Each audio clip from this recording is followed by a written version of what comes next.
Hi everyone, and welcome to a new episode of New Product Innovation. I'm Saif Abdelghani, Product Innovation Expert, podcaster, and PDMA Egypt Chapter Leader.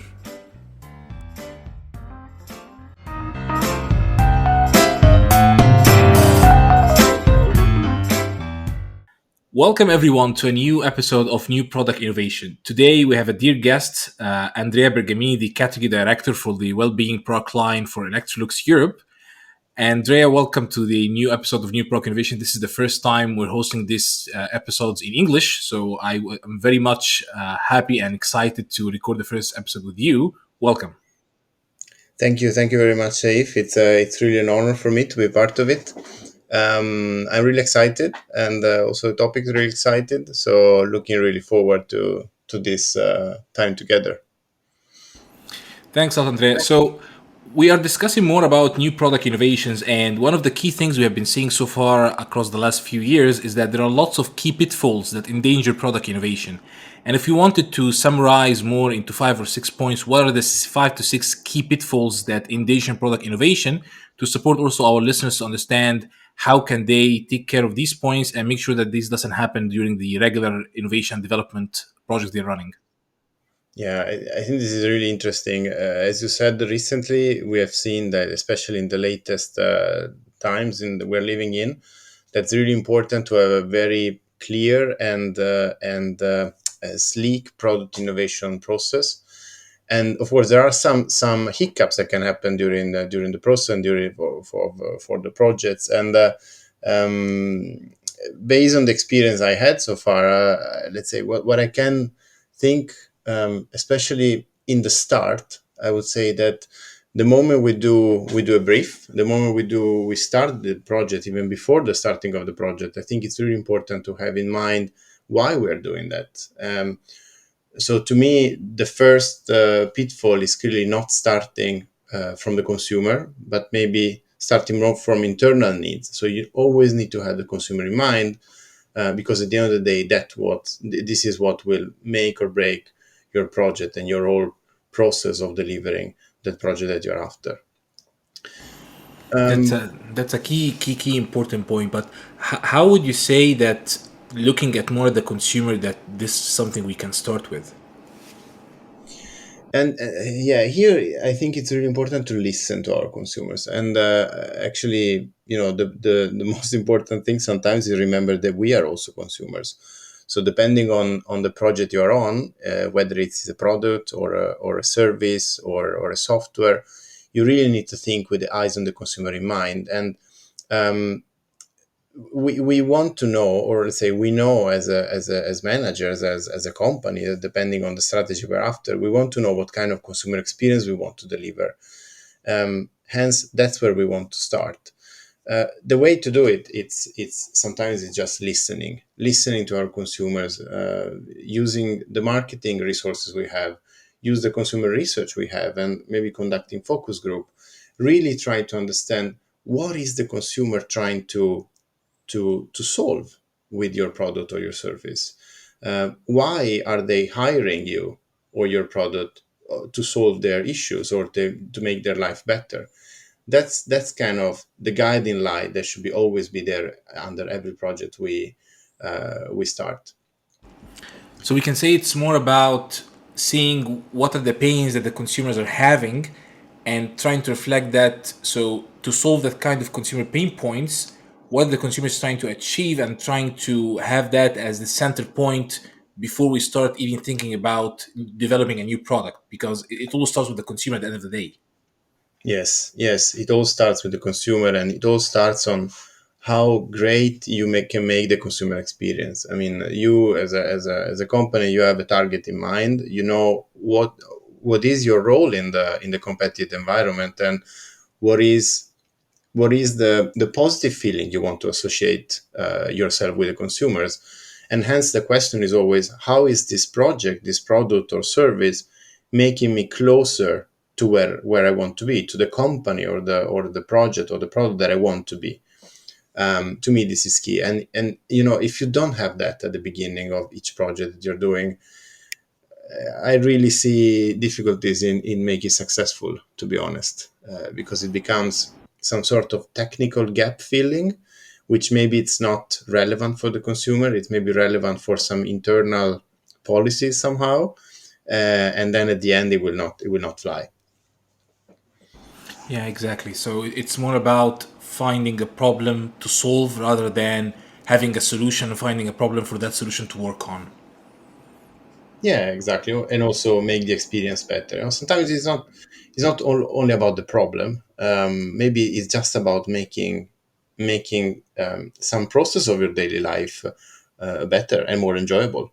Maybe it's not about solving problems, but how can you make the life of our consumers better? That's another angle to look at, maybe. Exactly, exactly. So if we move from that kind of consumer centricity point as one of the key pitfalls that starts with the projects and the development, how does that flow into the process of the product development until the launch? What would be the second key pitfall that product managers and product innovator experts have to take care of, not to do, in order to make sure that their product innovation streamline is working effectively? Yeah, and in here I really believe that your project, your product, will be as good as the time you spent in aligning on the requirements before. To me, that's another key point. So the moment you have understood why your consumers, what is it your consumers are looking for, and how you think you can improve your consumer's life, the second step is clearly to bring this into the project brief. So it's clear requirements, clear moments and definitions of what the consumer wants, and clear alignment with the whole project team. This is very important. Unfortunately, I have to say that sometimes I've seen that this moment, despite it's very key, is not taken with the right attention. Sometimes we are filled with procedures and checkpoints or milestones we need to tick, but we don't give enough attention on how important the preparation phase is. Um, I can think about watering a tree. You plant the tree, and the more time you spend about where am I planting it, what am I going to do with this tree once it's grown, what is the purpose? Does it have to give shadow? Does it have to give fruit? Is it just for design? Or the more you spend there, and you start planting the tree, and then your tree grows. At the beginning it's very small, so it's still easy to adjust, but once it's a big one, then there's not much you can do. So it's really important to focus on the beginning of the requirements and aligning with the whole project team on what are we here to do. No, that's very very clear. I think this is the very key point that if the requirements are not really clear from the beginning, then questions and doubts and assumptions also get started from different stakeholders, which would lead to massive changes across the way to bring the project or the product to the key vision that was started with, but was not clearly communicated or wasn't thought through enough. I think this is Yeah. a very key point. So And we here, start, yeah. yeah. So sorry, but here I think it's if you are the project responsible, or let's say the person driving the project team, here it's really important that you ask the right questions. Or I mean, they don't necessarily need to be the right ones, but just ask questions. I mean, make sure everyone is aligned. Read the room. I've seen many times that people, especially now that we work mix remotely, it's easy for people not to ask questions, or maybe not to turn on the camera when you are on a meeting, or maybe be silent. Or so it's more difficult to read the room because you miss these connections that you see in people's faces and the way they move if they haven't understood something. So you, as a project leader, or let's say a part of the steering organization of the project, you need to ask the right questions all the time. Make sure that everyone is aligned. Read the room. Keep the interest in high, because that's something that you have few meetings and few moments of alignment on the requirements, and if you miss those key points, then the ball starts rolling. And we all know that we all work in this environment. We all know how difficult it is to change the direction of this ball once we start moving the organization towards something. No, that's very very clear. I think this is a very key point, and The problem is that when mistakes happen in that area, it becomes quite costly from resources, from money perspective, even to change Absolutely. anything going forward. I fully agree with you on this one. So we started with the consumer centricity, enhancing the experience and making sure that the consumer is at the center of the thinking at the beginning. And then it becomes moving to a very clear requirements to deliver that kind of experience. But then what happens? What's Yeah. the gonna be the next key pitfall that happens in the innovation streamline? Yeah, and I'm laughing because I can definitely relate. I mean, even though you spend a lot of time aligning, you know your consumers very well, you've done your homework. I mean, and then we kind of all face the moment of the cost, right? So we have something in mind. We as product managers or category managers, we really understand what we want for our consumers, and then we kind of link it to the real world, and we have the cost. Um, and another key point to me is really to take the hard discussions on the cost well in advance in the process. Um, Cost definition, it will be really important for you, and the cost of your products will impact how successful the product is. It doesn't necessarily need to be a low cost, rest assured, but it has to be the right cost. So to me, it's really important also to start early in the process in aligning on what are the expectations on the cost of a project, and avoid easy optimism. Now, sometimes we always been in those meetings where like, oh, we can do this for our consumers, and on the other side, yeah, of course, we will find the solution with the supplier, we will find a better process, but then we don't have plans behind, and then the reality kicks in, and you need to make changes along the way, which are always a bit tricky to do, right?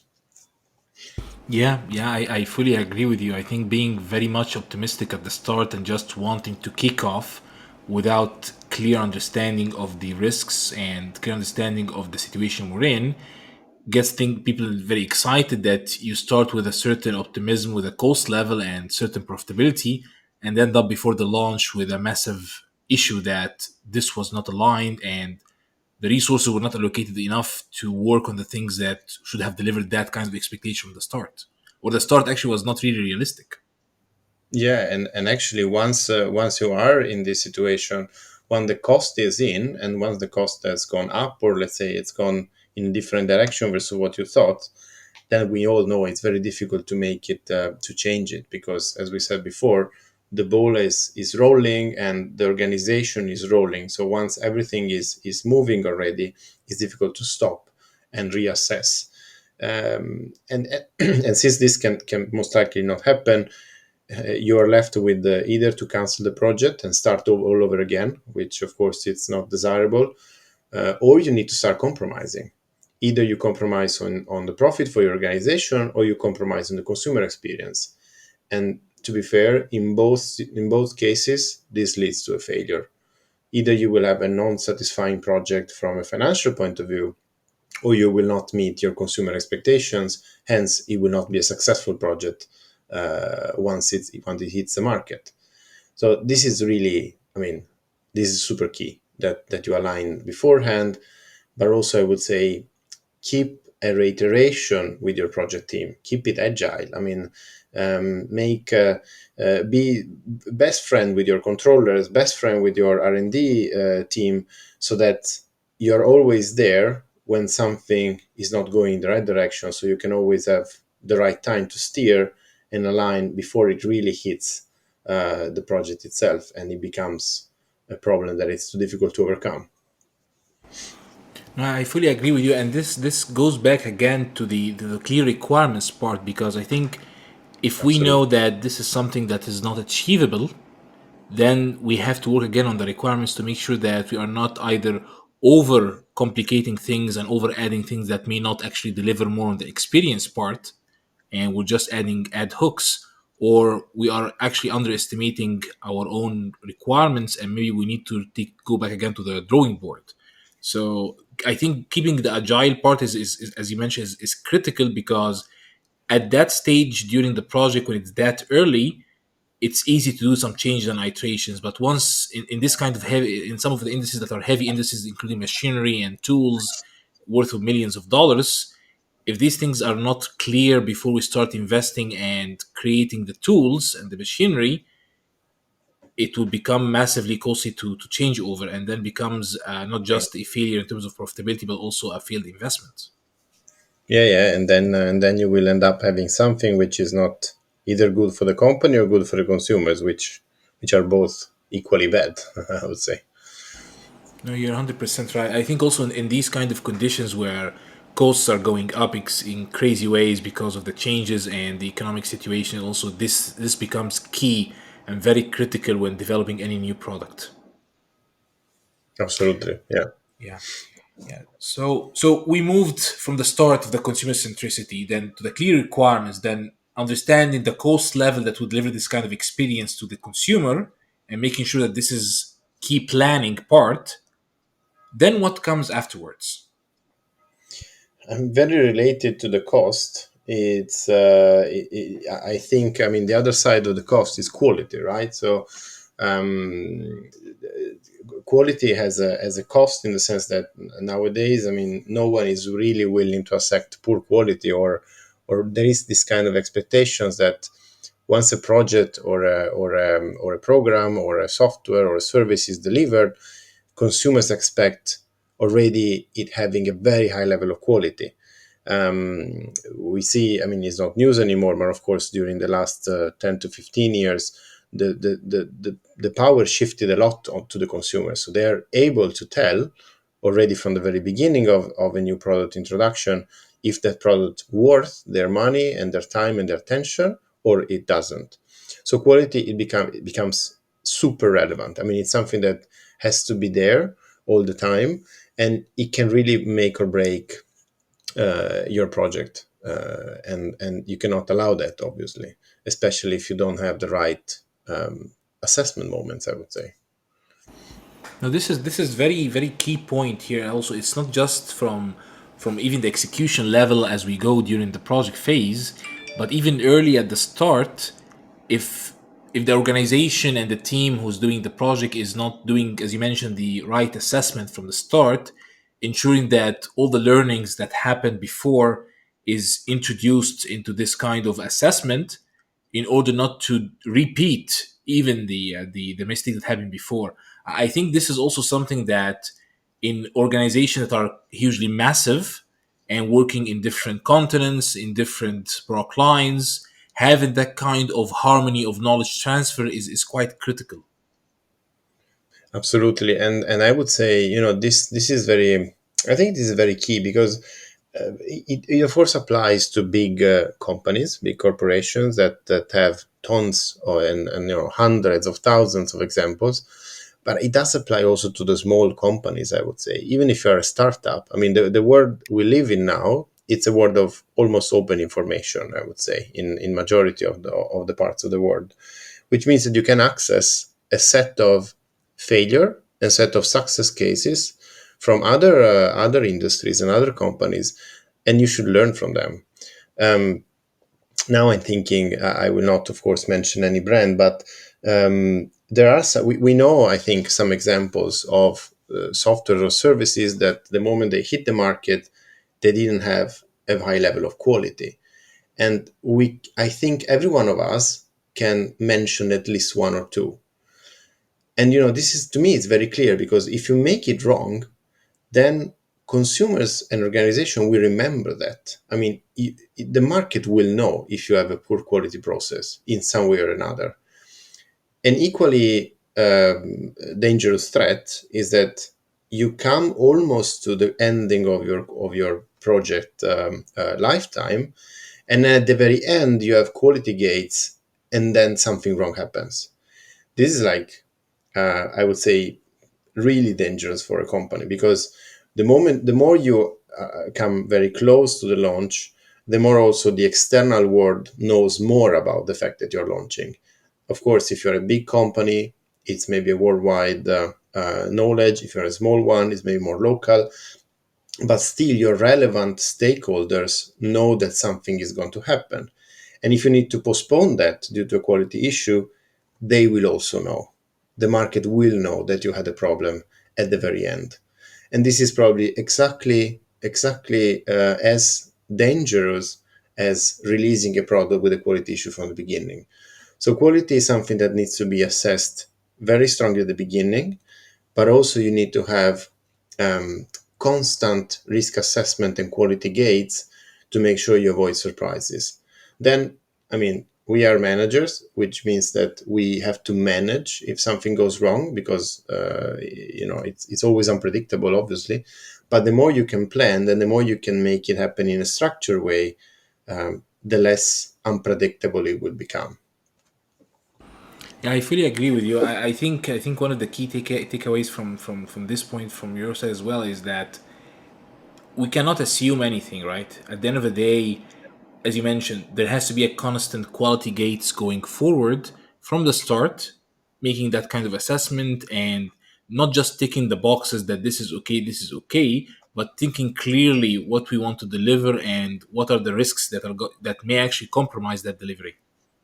Yeah, and actually, the moment and this goes back, we go back to the consumer, and we go back to the initial briefing. I mean, you kind of need to have that sort of list of things that can go wrong, and how bad they can affect your success. And if something goes wrong, what is your plan to succeed to overcome that so that you can succeed at the end?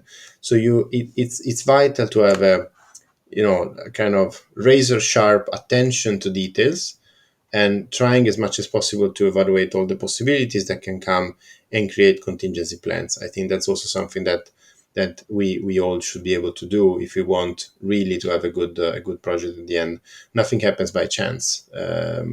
It's always something that either you didn't plan correctly, or you just made a bad plan, or you didn't plan at all. No, exactly. I think all the points we've discussed so far is emphasizing that the planning phase, as much as tedious sometimes, time consuming, and takes lots of effort, it's key important because if this is done right, then the rest of the execution will go smoothly. There can be some hiccups in the end of the way, but if that part is done effectively correct and all this kind of issues and pitfalls is taken into consideration, you will have on a regular basis a more smooth process when it comes to the development and the launch itself. Yes, and you will always have a guiding star to go back to. So the more you are close to your consumers, you have clear in mind why you are doing that project or that product or service, and you are able to transfer it in the requirement phase.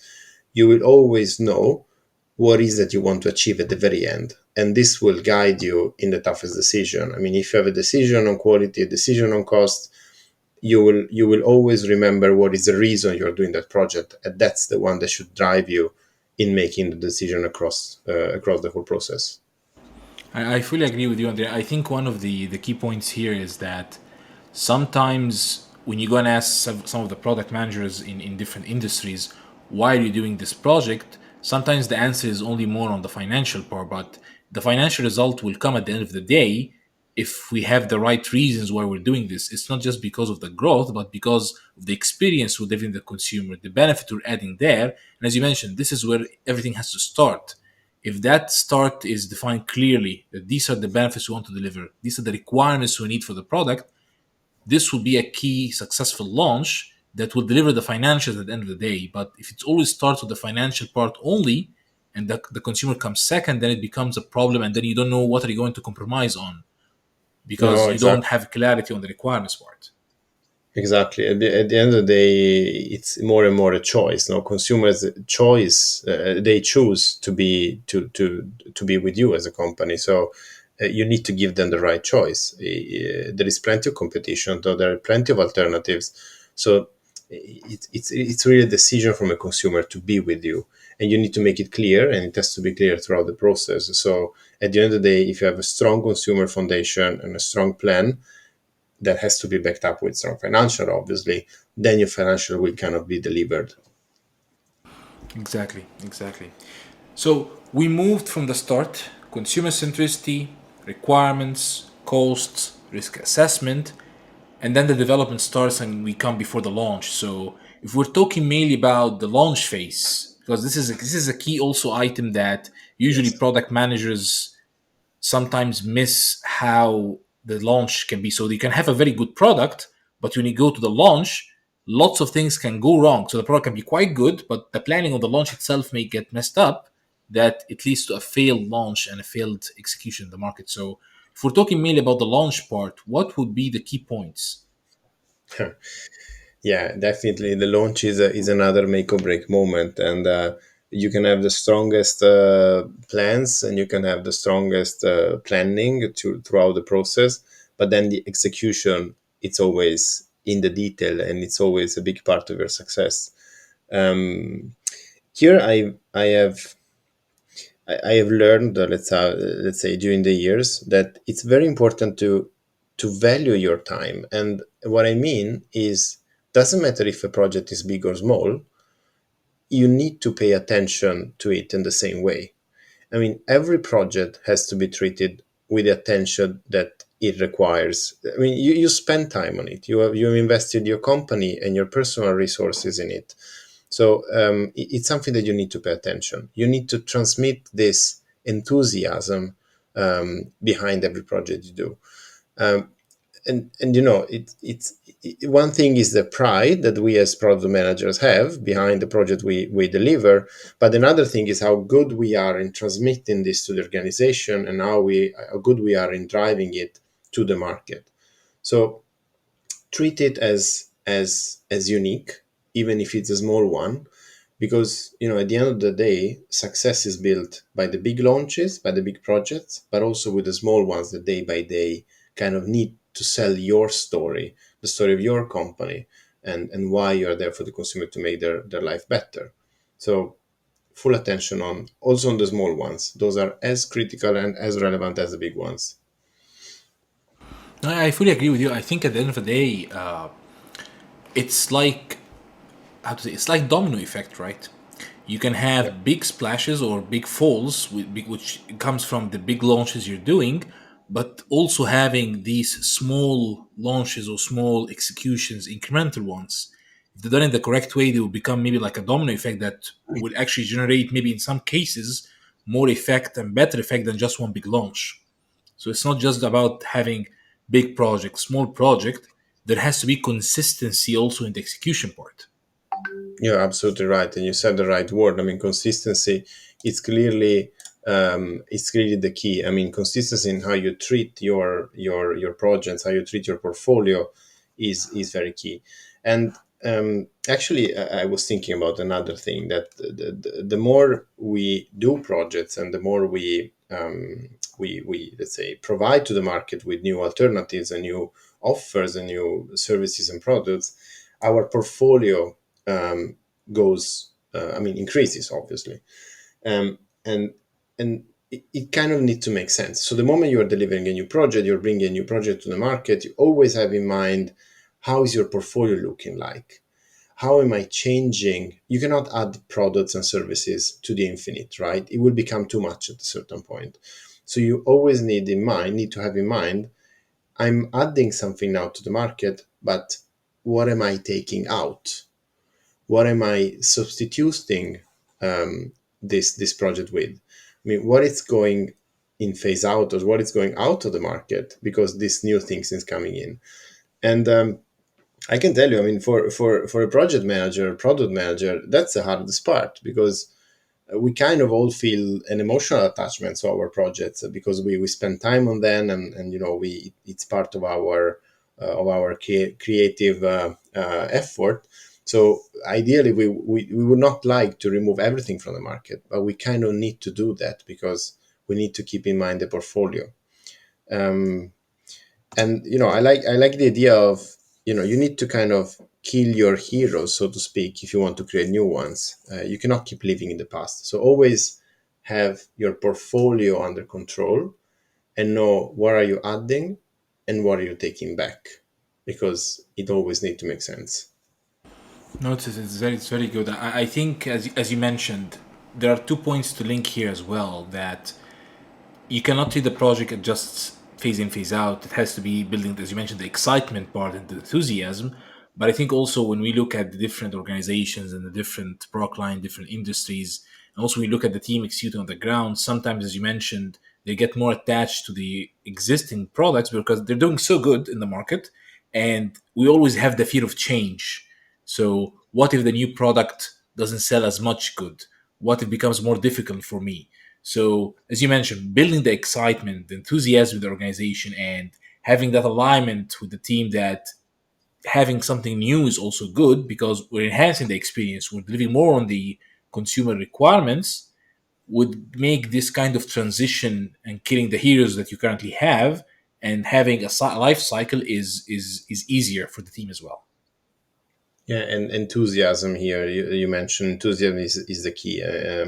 As you said, I mean, if we get then go in the last part of the funnel. So if we go then to sales or how this project is close to consumers, then we kind of need to pass the fact the feeling that the new one is coming to replace the old one, and it's for the better. So even though the old product or service have been selling super well and it has been really successful, but hey, look at what we've done. We have understood even better the consumer. We have made a super clear project requirement list.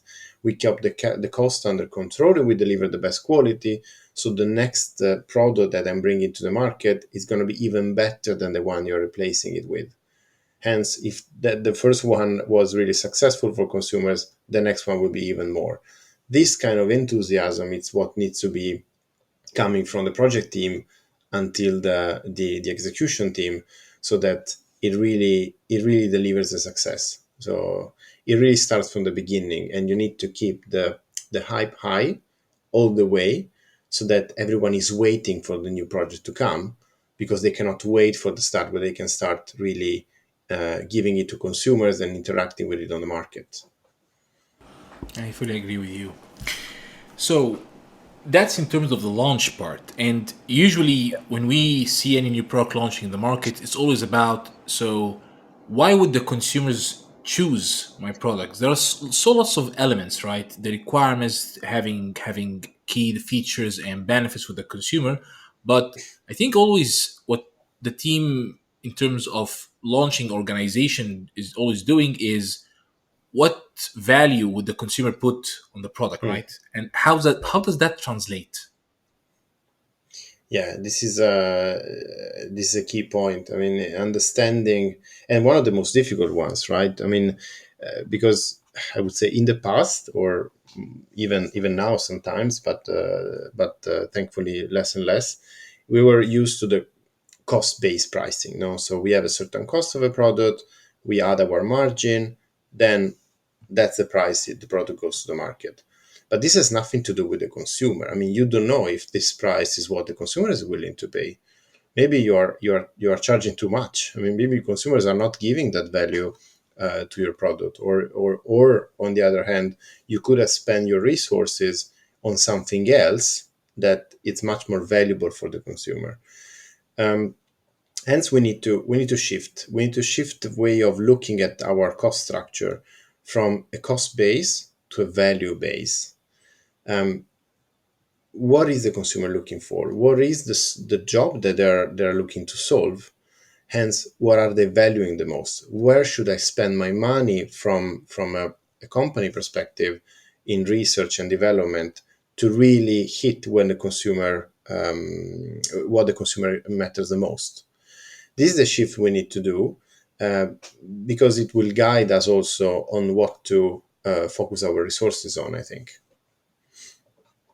Yeah, I think it's quite clear as you mentioned. It's a value based. So what is the value equation here?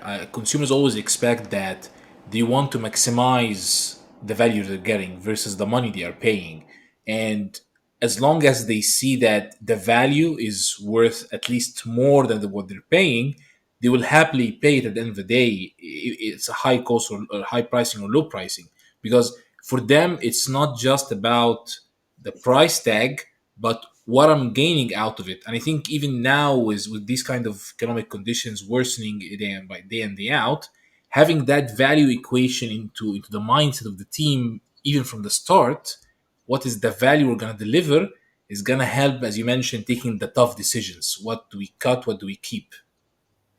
And also because and I always refer to something that I remember my one old manager of mine told me: if you're not able to explain your values to the consumer, then the price goes down. I mean, if it takes too much time, if it's not clear immediately for the consumer why they should give attention and spend the resources on you, then it becomes a matter of taking the price down. So you're almost begging your consumers to take your products, and that's not something we want to do. We want to be excited. We want to be exciting for our consumer as well. So you always go back to the first question: what is the consumer looking for? How can I deliver it better?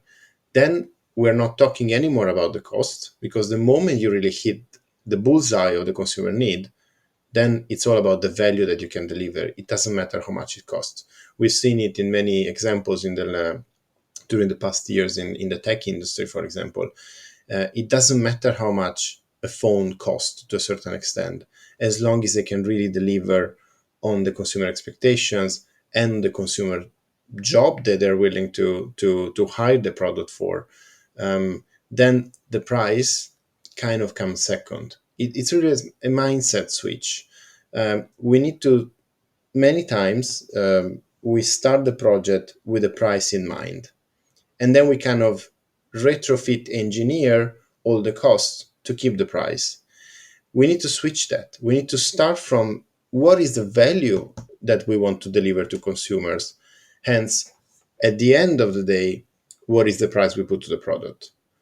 It's another way of working. It's another way of thinking, and especially now that companies are going more and more in a direct to consumer setup, also thanks to technology, but also I would say thanks to a different way the whole organization, human organization works.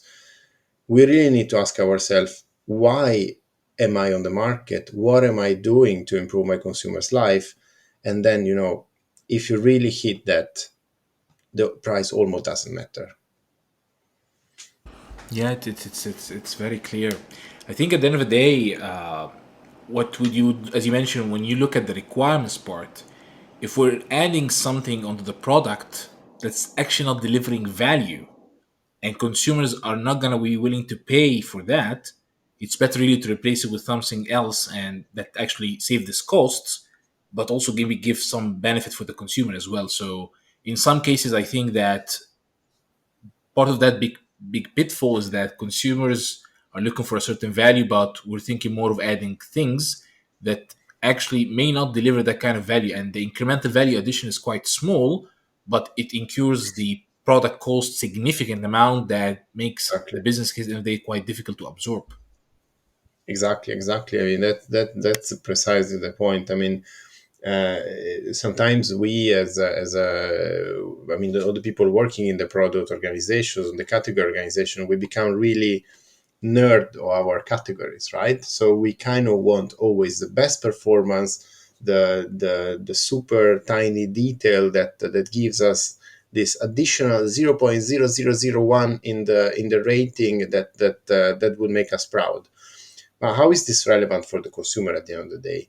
I mean, life is not that sharp. So of course, if it doesn't bridge the gap toward the consumer willing for your product, then your this additional cost, it's worthless for the consumer, and we will never be able to pass it, and we will never be able to explain why it worth that cost.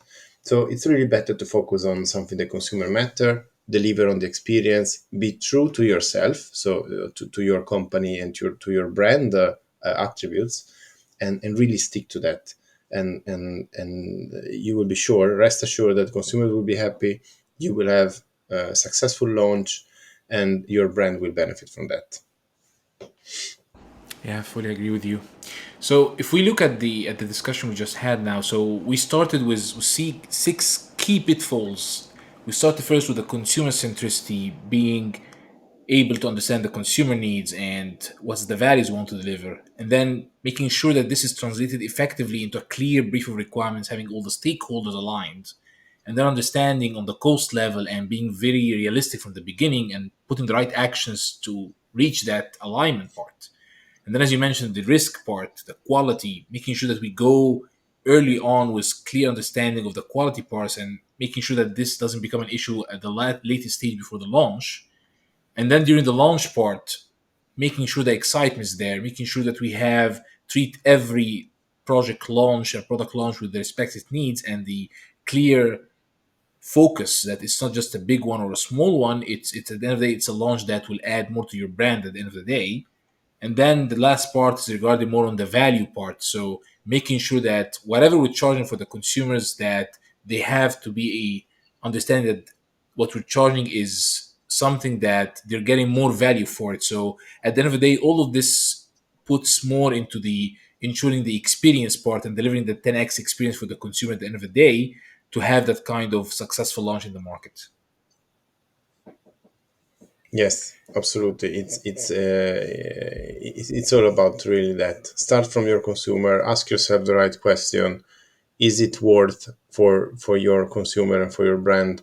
And how am I solving the consumer issues in the best way? I always have that in mind. Keep it true across the whole project process. Pass this enthusiasm to your team. It's contagious, really. So the more you are able to pass this over, the more successful it will be, and the more your consumer will reward you, and the more your brand and your project will be successful. Fully agree with you, Andrea. Andrea, at the end of our discussion here today, any last words you want to add besides what we discussed? I really enjoyed this. So thanks very much for inviting me. And I think this is a very interesting guide we put together somehow, and it's really rooted into the consumer. I think this is the most important thing. Thanks again. Thanks a lot, Andrea. It's always a pleasure to have you here. Thanks a lot. So thank you everyone for listening, and talk to you soon again in the next episode. Thank you. Hi everyone. If you like the episode and would like to follow up on the next episodes, please subscribe on Apple Podcast, Google Podcast, or Spotify, or in any other application you're following up the podcast on. And if you like the episode, please share it. This was Saif Abdelghani, Product Innovation Expert, Podcaster, and PDMA Egypt Chapter Leader.